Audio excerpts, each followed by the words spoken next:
and welcome to Daily Hope.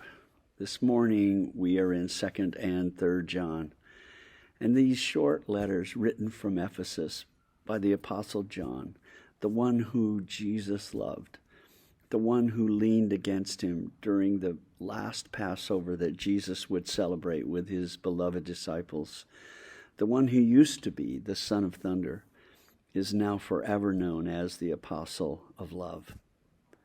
For he was captured by the love of Christ and held by the love of Christ. The same can also be said of you and me this morning. But these two letters are also about truth. It seemed John, through and by the Holy Spirit, has caused truth and love to kiss through Christ. In 2 John, written to the chosen lady, who can be a church, or as some theologian believes, could be Mary, the mother of Jesus, John commends her that she has children who are living according to the truth. And he writes to remind her that we are to love one another, which is not a new command, but an old one which we have had from the beginning. He also writes to warn them that deceivers have gone out into the world and are trying to infiltrate the churches.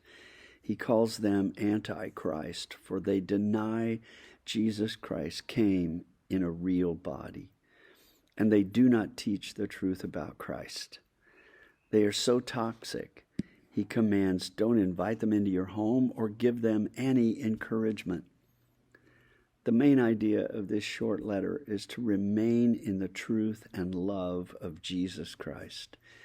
If we remain and abide in Jesus, we have a relationship with both the Father and the Son. Joy is complete and full in a face-to-face relationship with God and with one another. By contrast, 3 John, written also from Ephesus, is to an individual named Gaius, who is a personal friend of John's. And in this letter, he commends Gaius for welcoming traveling workers for Christ into his home. The travelers returned to Ephesus and told John of Gaius' ministry of hospitality to them. And he tells him he is being faithful to God by welcoming these traveling teachers into his home and home church.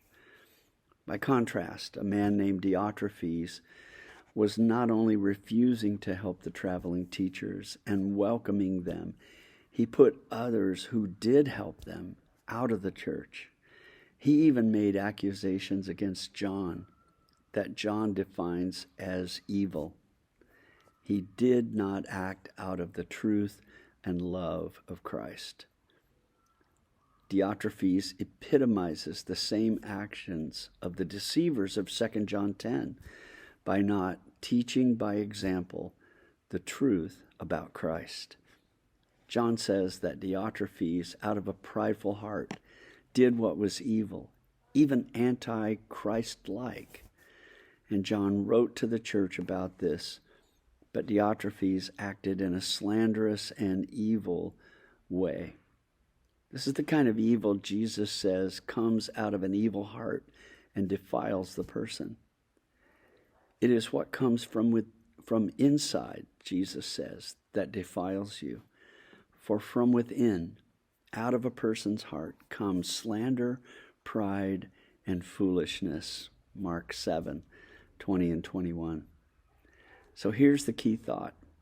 In contrast to the Christ-like attitude and actions of Gaius, who acted out of the truth and love of Jesus Christ, Diotrephes, who loves to be the leader, acted out of a prideful, defiled heart.